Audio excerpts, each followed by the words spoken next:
Bien, perfecto. Empezamos a desarrollar entonces los temas que te vamos proponiendo, ¿no? El que más nos preocupa porque tiene que ver con nuestro bolsillo. Bueno, hay muchos que nos preocupan respecto a nuestro bolsillo, pero el que ha generado impacto es esta necesidad de devolverle por parte del gobierno nacional a las empresas de gas lo que perdieron por la devaluación o por el aumento del dólar. Por la devaluación de nuestra moneda, me gusta decirlo a mí, 10.000 millones de pesos a partir del 1 de enero de 2019. Voy a dialogar sobre esto con Federico Bernal, que ya está aquí con nosotros, del Observatorio de la Energía, la Tecnología y la Infraestructura para el Desarrollo. Buenas tardes, gracias por venir. ¿Qué tal? Yo soy Claudio Boada de la Unión de Usuarios y Consumidores. Perdóname. No, está bien, no hay ningún problema. Perdón. Bueno, la producción me señaló otra cosa, ¿sabes? Pero no importa porque todos nos podemos equivocar. No. Bienvenido igual, Claudio. ¿Qué tal? ¿Cómo te va? Unión de Usuarios y Consumidores. Exactamente. Digo bien ahora. Y a ver, miro acá y acá estaba, ¿viste? Acá estaba. Perdón, ¿eh? No, no hay ningún problema. Acá está Federico. Bueno, los dos me van a ayudar a tratar de dilucidar qué significa esto para la gente y de qué manera puede el usuario defenderse. Digo esto porque hay presentaciones judiciales, es decir, será la justicia ahora lo que nos diga si esto es inconstitucional, si es nulo o todo lo contrario. Federico, ¿vos qué opinás? Yo creo que el remedio, la mejor manera de defenderse que tiene la ciudadanía es organizarse para salir a la calle, para luchar y defender sus intereses, porque no lo va a hacer, obviamente, este gobierno, entre comillas. Yo creo que ya es hora de dejar de hablar de gobierno, estamos bajo la tutela del Fondo Monetario Internacional y de las empresas que explican buena parte de estas, o la inmensa mayoría de estas estafas en materia energética.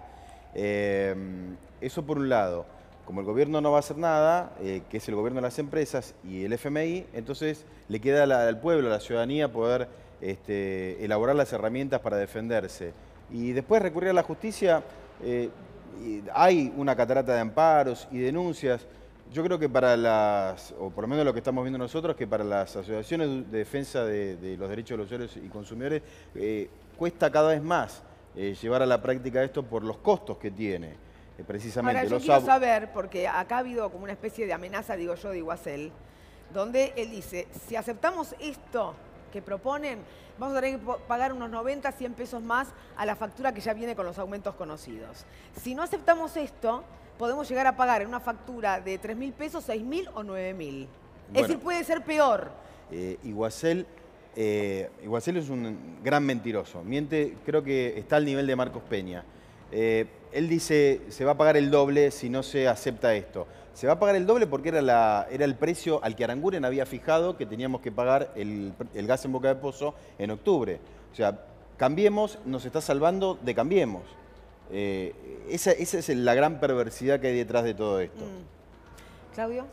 ¿Qué tal? Buenas tardes. Sí, coincido con lo que decía Federico y la verdad que nosotros hemos pedido primero la suspensión de la audiencia pública, después planteamos la nulidad administrativa, ahora hay varias asociaciones, nosotros nos vamos a adherir a alguno de esos juicios. Esto tiene un contenido de inconstitucionalidad muy severo porque dos factores. Primero... El ministro Garabano dice que cree que no. Cree que no, bueno, pero también ellos sostuvieron en su momento que no era necesario la audiencia pública previa y el fallo CEPIS dijo todo lo contrario. Primero, nosotros tenemos el valor cancelatorio del pago. No puede ser que a vos, en algo que pagaste siempre, te vengan a reclamar. Vos gráficamente dijiste lo del café, mencionaste que te habías tomado hace un tiempo. Sí. Y es esa la situación. Y segundo, que la Constitución habla de tarifas justas y razonables. Y las tarifas justas y razonables son aquellas que los usuarios pueden pagar. Nosotros estamos viviendo en un proceso, esto lo dijo la justicia, ¿no? Estamos viviendo en un proceso donde día a día más gente queda excluida de la posibilidad de tener sus servicios públicos, que tenemos que saber bien claramente que son derechos humanos y no son mercancías. Ahora, a mí me gustaría alguna vez discutir en serio, pero en serio con la gente de Cambiemos, porque ellos dicen hay que pagar lo que vale, pero ellos siempre se negaron sistemáticamente a abrir sus números y a mí me parece que atrás de eso esconden una ficción de decir las empresas pueden cobrar lo que quieran. ¿Por qué digo esto? Ahora, porque en el mundo el gas en este momento está más barato. el costo de producción de YPF está en $2,50 y nosotros vamos en un sendero que nos quiere llevar a 6,80. Ahora, dos cosas importantes antes de Sí. seguir.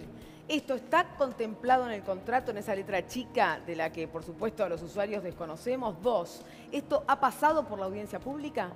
Mirá, no está, está previsto en la ley, sí, en la ley, en el marco regulatorio del 92, que por otro lado te digo que es la famosa ley del diputrucho, ¿te acordás aquel Sí, diputado claro. trucho? Bueno, es esta ley exactamente, pero nunca se aplicó, porque primero tuvimos el tema de la convertibilidad 1 a 1, y después vino la ley de emergencia económica que duró hasta hace muy poco.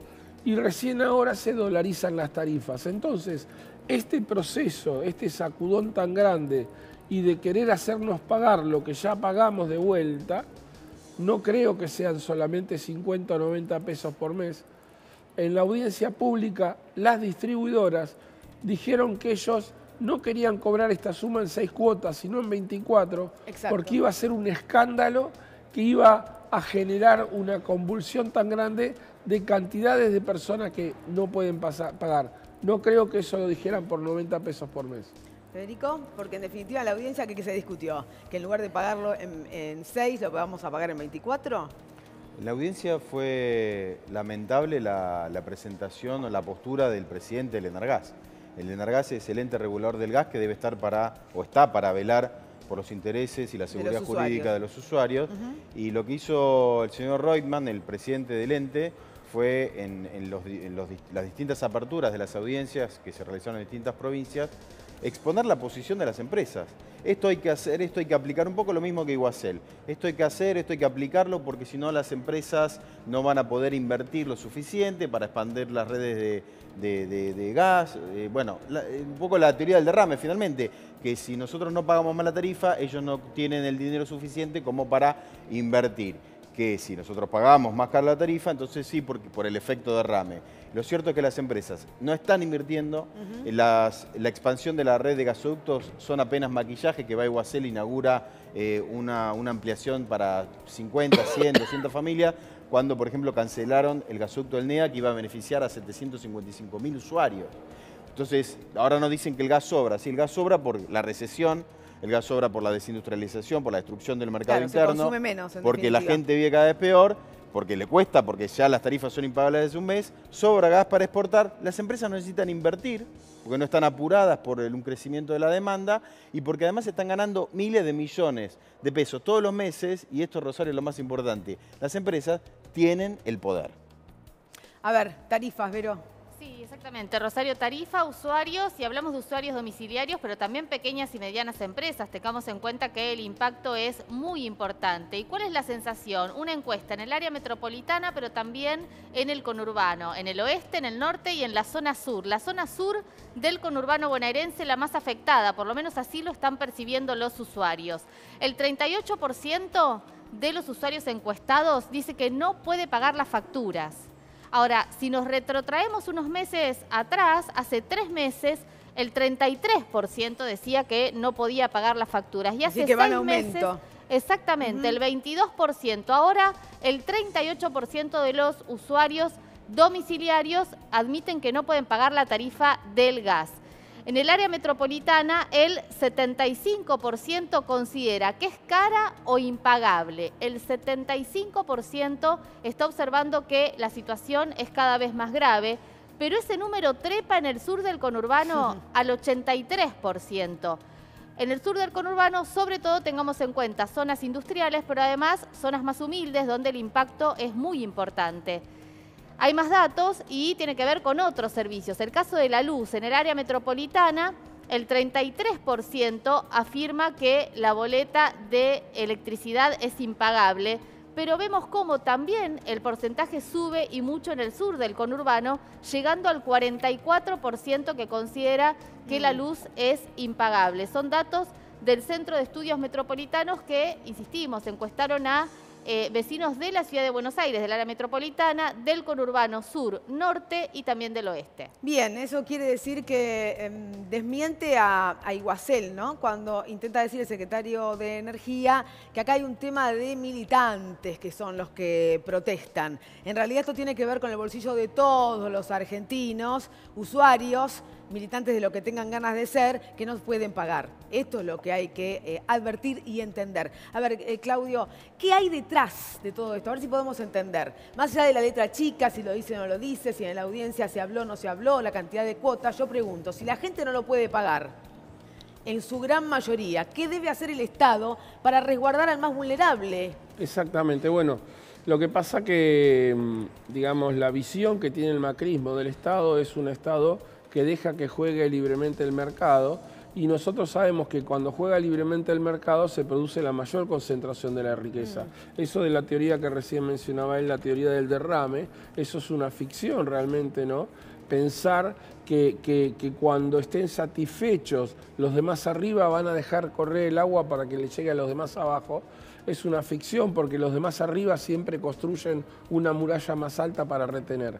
El mercado lleva a una concentración de la riqueza. El Estado tiene que intervenir para generar canales para que la riqueza se reparta entre todos. Nosotros este proceso es un proceso de transferencia de recursos de todos nosotros, pero no solamente de los usuarios residenciales, de los clubes sociales, de los centros, de todos. Sí, es una transferencia de las pymes, es una transferencia de recursos a las grandes concentradas petrolíferas y gasíferas. Federico, la pregunta tiene que ver con qué puede o qué defensa tiene la gente ante esto, porque a veces el temor es, bueno, ¿sabes qué pasa? Si no pago me cortan. ¿Y yo qué hago en casa sin luz o sin gas, en este caso?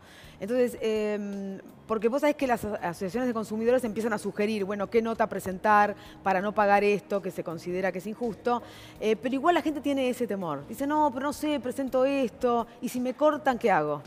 Yo creo que un poco lo que te decía al principio, hay que organizarse, es cierto que ese temor existe. Además es infundido permanentemente por esta administración de empresarios, estafadores, inescrupulosos. Entonces hay que organizarse, hay que recurrir a las asociaciones de defensa de los usuarios y consumidores para en realidad poder diseñar y definir una estrategia de lucha y de resistencia de esta política neoliberal, como decía Claudio, que tiene a la energía como una mercancía. Y sobre todo yo creo que es fundamental ir a los entes reguladores, al ENARGAS y al ENRE, el Ente Nacional Regulador de la Electricidad, y ocuparlos, las asociaciones de defensa del consumidor, movilizarse, ocuparlos y empezar a hacer asambleas de vecinos y vecinas, de usuarios, planteando ahí Quiero decirte que ya hay asambleas en distintos barrios que, independientemente de que las dirigencias en cuestión tomen o no el tema, se están organizando para eso hay que hacer una defensa. Hay que llevarlo a los entes, porque los entes están también intervenidos por empresas. Por ejemplo, en el ENRE, recién daban los datos de la electricidad, el presidente del ENRE fue durante Aranguren el subsecretario de Coordinación de Política Tarifaria, el que definía la política tarifaria. Ese señor, antes de asumir, fue 10 veces testigo de parte de empresas del gas y la electricidad que demandaron al Estado Nacional ante el CIADI. Ese señor es el que hoy está al frente del ENRE. Y al frente del ENARGAS está un señor que responde a los intereses de las petroleras. Entonces es muy difícil así. Hay que dar un paso fuerte y hacia adelante. Lucía, a ver, la oposición pretende tratar esto en el Congreso, sesión especial para el 18 de octubre. Sí, Rosario, bueno, hoy esta es una sesión que ya empieza a generar algo de preocupación en el gobierno. ¿Por qué? Porque los diputados de Cambiemos están diciendo, justo cuando se viene el debate por el presupuesto, tenemos que salir a defender otra medida incómoda. Algunos incluso reconocen que el gobierno, esperaban que Macri diera marcha atrás con esta resolución, algo que por supuesto no pasó, y están viendo cuál va a ser la estrategia para encarar este debate. Mientras tanto, te quería contar que esta suba extra del gas también genera algunas rispideces en la interna de Cambiemos. Lo tenemos acá Gerardo Morales, al gobernador de Jujuy, que dijo, no quiero ser como Lilita, pero habíamos quedado otra cosa. ¿A qué se refiere Gerardo Morales? Lo dice en una entrevista radial con Nancy Pasos. Le dice, mira, cuando estuvimos hace un tiempo en ese fin de semana frenético de negociaciones de Olivos, que no se sabía si se iban ministros, si se reducía el gabinete o qué pasaba, nosotros manifestamos que el tarifazo estaba impactando muy fuerte en la clase media y que necesitábamos llegar a una resolución con esto. También lo había dicho Alfredo Cornejo en Mendoza. A los radicales no les cae nada bien y están preparando una cumbre para el 19 de octubre. Vamos a ver qué pasa con eso. Y por otro lado la tenemos a ella, que le ponemos la líder de la rebelión. ¿Quién es? Es la concuñada de Andrés Ibarra, el vicejefe de gabinete, el segundo de Marcos Peña. Su nombre es Evangelina Cabral y ella dirige la bancada de concejales de Cambiemos en Mercedes. ¿Qué hizo? Hizo una presentación para rechazar el aumento en cuotas de en cuotas de Iguacel, y directamente dicen que este mensaje le llegue a Mauricio Macri, le llegue a Duhovne y le llegue a Iguacel, y que se repita en otros consejos deliberantes de la provincia para generar un efecto contagio para rechazar esta medida. Bueno, ahí están los militantes del PRO, entonces. Digo, ya que Iguacel hablaba de los militantes que están en contra o rechazando esto porque no se puede pagar, muchachos. Es más fácil, es una oración sencilla, no hay con qué. Entonces, el Estado digo, y las administraciones del Estado, lo que tienen que hacer es velar por los intereses del que menos tiene. De eso se trata el Estado, porque el rico no necesita el Estado. El rico hace negocios siempre se las ingenia. Pero el de abajo necesita del Estado. Por eso es una cuestión de concepción. Y ahí sí que tiene que ver con la ideología, ya que le gusta hablar de militancia a Iguacel. Voy a presentar a otra de nuestras invitadas que está aquí, Marcela Paso, diputada del Frente Renovador, presidenta de la Comisión de Defensa del Consumidor. Buenas noches. Bueno, ¿qué tal? ¿Cómo va? Gracias por venir. Presentaciones ante la justicia, esperando que se resuelva en este ámbito. La sesión especial para el 18 de octubre. Digamos, ¿creen ustedes que se va a poder frenar esto? Porque Iguacel ya nos dijo, si esto no se hace, lo que viene es muchísimo peor. Nuestra responsabilidad es hacer todo lo posible para que esto no prospere, por eso es que el Frente Renovador ha hecho esta presentación ante la justicia, la hemos firmado con mi compañera Graciela Camaño, este amparo, porque consideramos que no corresponde cobrarle en forma retroactiva a los usuarios por conceptos que ya han abonado a lo largo de todo este año, lo han hecho de buena fe y eso ha generado claramente un efecto liberatorio con el pago. Además, hemos presentado proyectos de derogación de esta norma en el ámbito parlamentario, por supuesto, la citación al ministro Duhovne, al ministro Iguacel, al representante del Enargás, para que vengan también a explicar qué es lo que están haciendo y de cara al futuro tratar de dar también definiciones, porque la verdad es que nos han puesto en una situación de incertidumbre muy compleja y es por eso que estamos solicitando esta sesión especial para el jueves de la semana que viene. ¿Está toda la oposición de acuerdo? En este pedido de sesión especial habemos diputados de distintos sectores políticos de la oposición que estamos acompañando esta iniciativa y bueno, claramente hemos escuchado también algunas voluntades que tienen que ver con algunas voces dentro del oficialismo que bueno, tendrán que responsabilizarse de lo que piensan, de lo que sienten y ojalá actúen en consecuencia de lo que están diciendo los medios, ¿no? ¿Creen entonces que se puede hacer esta sesión el 18 de octubre? ¿Les dan los números para hacerla? Vamos a hacer todo lo posible. Nuestro espacio político obviamente que está comprometido con llevarla adelante. Nos hemos reunido esta tarde junto con Sergio Massa con distintas asociaciones de consumidores que estaban muy inquietas con esta cuestión y que obviamente advertimos que hay una situación social de reacción de la sociedad que está harta no solamente de esto, de toda esta serie de aumentos y tarifazos a los cuales nos ha sometido este gobierno. ¿Ustedes no creen que son los militantes los que se quejan? No, ya a esta altura es el conjunto de la sociedad, claramente las tarifas no son razonables, por eso es que nosotros siempre hemos estado presentando propuestas, como fue la ley que salió este año de las tarifas razonables y que Mauricio Macri vetó, ¿no? No sé si llegaron a estudiarlo quizás en el marco del pedido de esta sesión, pero el ministro Garabano ha dicho que desde su punto de vista esto no es inconstitucional o no es ilegal. Bueno, eso lo tendrá que determinar el Poder Judicial, por eso nos hemos presentado ante la justicia. Nosotros consideramos que lo que han hecho es violatorio de la Constitución Nacional inclusive, bueno, por eso nos hemos presentado para que, bueno, ojalá prontamente haya una resolución al respecto, ¿no? Claudio, consejos concretos para el usuario que nos está escuchando y preocupado por esto. Bueno, creo que tenemos una serie de amparos presentados, sí. El amparo que presentaron ellos. También hay un amparo presentado en Mendoza por la Asociación Protectora. Claro, porque es en todo el país esto, ¿no? ¿Cómo? En todo el país es el tema. En todo el país. intendentes del conurbano y del interior de la provincia han presentado, CEPIS ha presentado en La Plata, nosotros seguramente nos vamos a adherir a alguno de estos amparos. Creo que tenemos que esperar unos días a ver la justicia cómo reacciona frente a esto, sin dejar de movilizarnos, en eso coincido con Federico, sin dejar de movilizarnos, sin dejar de expresar nuestra angustia, nuestro problema, nuestra imposibilidad de pago. Son sorprendentes los números que recién ustedes mismos exponían.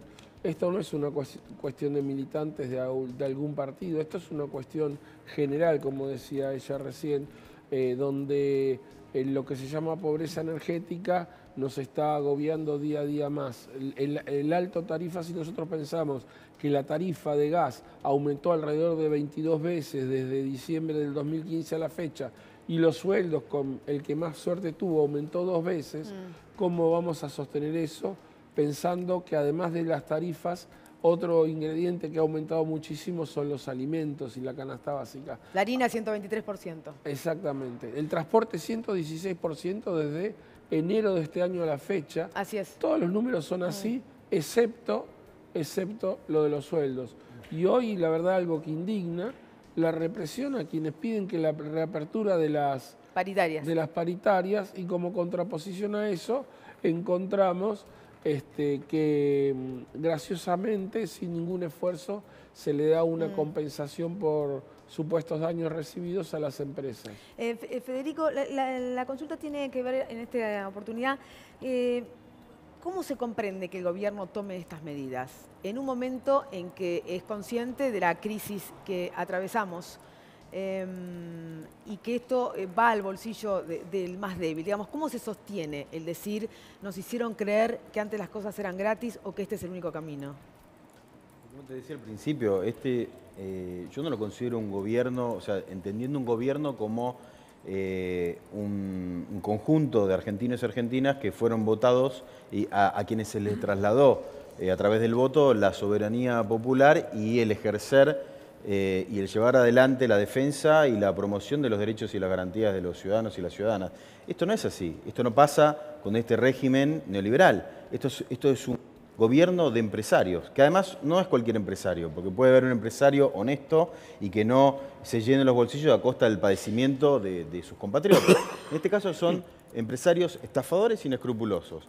Las empresas de distribución, transporte, generadoras, muchas de ellas, la inmensa mayoría, socios íntimos, amigos, parientes del presidente de la Nación, infiltrados en el Poder Ejecutivo, Marcelo Midlin, Nicolás Caputo, sin ir más lejos, están ganando miles de millones de pesos todos los meses. ¿Cuánto es? A ver, cuando decís miles de millones de pesos, ¿cuánto es la eso? Empresa, por ejemplo, de Marcelo Midlin, la gran empresa energética Marcelo Midlin y la gran empresa energética de Nicolás Caputo ganaron 11.000 millones de pesos el primer semestre de este año. 11.000 millones de pesos. Entre las dos. Entre las dos. Ganaron. Eso es ganancia de Es decir, contado. que un Estado o una administración del Estado podría decirle, muchachos, a ver, nosotros queremos que sigan ganando plata, ganen un poquito menos, claro, y no jorobamos al de abajo, claro, por ejemplo. Pero ahora tienen el problema del Fondo Monetario Internacional. El Fondo Monetario le dice, cada vez hay menos plata para repartirse, para los subsidios. Ahora nosotros venimos a ajustar a Argentina. Entonces ustedes tienen que repartirse una torta más chiquita, pónganse de acuerdo. Por eso la guerra que hubo en todos estos meses del año entre las productoras y la distribuidora, a ver quién se hacía cargo de esa deuda. ¿Quién se hizo cargo de esa deuda finalmente? El pueblo argentino. ¿Por qué? Porque es una administración de empresas que no están dispuestas a resignar un solo centavo. Agustín. Sí, Federico, escuchaba tu análisis. Entiendo que gran parte de todo este problema tiene que ver con la idea de haber dolarizado y además del nivel del precio en dólares que tiene en origen, en este caso el gas, por ejemplo. Vos bien marcás, el gobierno tiene una actitud mucho más cercana a los intereses de las empresas que a los intereses del pueblo argentino. ¿Crees que van a seguir en esta línea, que siguen estos aumentos y que entonces las tarifas al final del camino o en poco tiempo se van a tornar absolutamente impagables? ¿Hasta dónde ves que esto puede seguir por este camino? Me hiciste acordar algo y... gracias. Me hiciste acordar algo... Hablabas de la dolarización. Yo creo que es muchísimo más grave todavía que las 24 cuotas. Primero, que las tarifas están dolarizadas. Que las tarifas no solamente que están dolarizadas, sino que además los precios del gas en boca de pozo, que incide casi en la mitad de lo que se paga en la tarifa de gas, los precios están de común acuerdo entre las productoras y las distribuidoras. Hay una cartelización y un abuso de posición dominante. Fijan y ponen el precio que se les antoja. Y Guacel lo convalida y el Enargás lo convalida. Entonces, ¿qué es lo que puede pasar en adelante? Y lo mismo, no van a resignar un solo centavo, porque además, sobre todo visto estos últimos meses, la situación de la República Argentina, producto de la excelente política y la eficiente política de destrucción del país que lleva adelante el régimen neoliberal, en realidad no se sabe qué puede pasar. Hoy por hoy está sostenido por el blindaje del FMI. ¿Qué puede pasar con el dólar? Te pregunto yo mañana. Veremos. ¿Vos sabés? Veremos Mañana no te podría Mañana decir, sí, pero bueno, en el largo plazo. Entonces, no, pero te quiero decir, uno no puede saber qué va a pasar mañana. Claro, Entonces, eso es la volatilidad que nos prometen que van a reducir. Lo que yo quiero saber, teniendo en cuenta lo que estaban explicando allí, diputada, es qué pasa si esto sucede y el 1 de enero tenemos que empezar a pagar esta cuestión. Hay otras empresas, ya que las tarifas las tenemos dolarizadas, que van a estar en la misma situación y van a reclamar lo mismo. Es que justamente sería un antecedente tremendo porque dejaría a los usuarios en una situación de vulnerabilidad, quitándole absolutamente todos sus derechos. Además, abonaría esta incertidumbre en la que nos han metido a lo largo de todo este tiempo y retroalimentaría un círculo vicioso importante en el cual estamos, porque no te olvides que los incrementos en las tarifas, ¿qué generan después? Incremento en el valor de los alimentos, el sueldo alcanza cada vez menos, la gente consume menos, las pymes no aguantan porque baja el consumo, pero esto retroalimenta la inflación, el desempleo, las pymes que cierran y las familias que no aguantan. Estas medidas claramente no van en el sentido de poder mejorar la economía del país. Nosotros tenemos la responsabilidad de poder plantear que hay otro camino posible que no va de la mano del ajuste y del endeudamiento, sino apostar de una vez por todas a la producción nacional. Pero lamentablemente este gobierno nos ha puesto en una timba en donde los únicos que ganan son los que vienen a timbear con el dólar, a timbear con las tarifas o a timbear con las tasas. Lamentablemente han apostado a ese mercado financiero en el cual son muy pocos los que ganan, como decía el señor recién con los números, ¿no? Claudio. Sí, coincido que hay un círculo vicioso y tenemos que romper ese círculo vicioso para que sea un círculo virtuoso. El consumo interno es algo despreciado por este gobierno y nosotros necesitamos sostener el consumo interno que se enfoque en industrias nacionales para que estas industrias puedan pagar sueldos para que nosotros podamos consumir. Ese círculo es un círculo virtuoso, ahí habría que también desdolarizar las tarifas, que nunca las tarifas subieran más allá del aumento del promedio de sueldos, y otro aporte interesante sería que los productos que se fabrican en nuestro estado, en nuestro país, que no se les permitiera importarlos. Bien, gracias a los tres por habernos visitado e intentar comprender qué pasa. Hay otra historia, como siempre te digo.